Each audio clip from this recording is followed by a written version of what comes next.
Hey everyone, welcome back to the channel. In this video, we're going to explain about boost converter.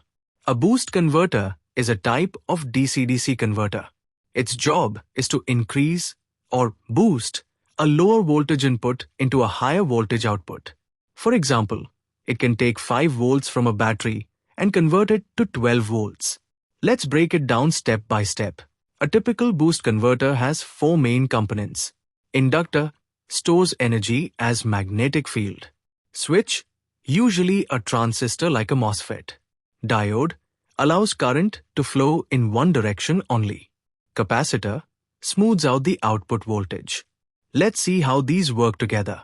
Step 1. Switch on, charging the inductor. When the switch is turned on, current flows from the power source through the inductor. This builds up a magnetic field and stores energy in the inductor. At this moment, the diode is reverse biased, so no current goes to the output. Step 2. Switch off, discharging the inductor. When the switch turns off, the inductor's magnetic field collapses and generates a voltage in the opposite direction to maintain the current flow.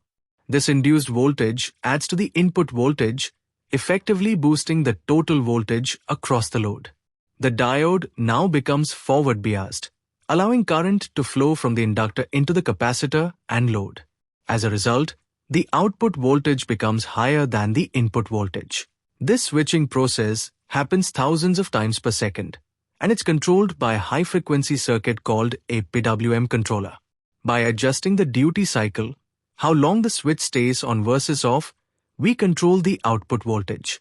In the waveform, you can observe that the output voltage V out of the boost converter increases as the duty cycle increases.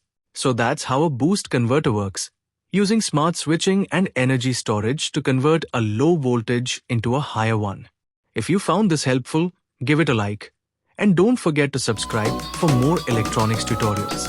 Thanks for watching and see you in the next video.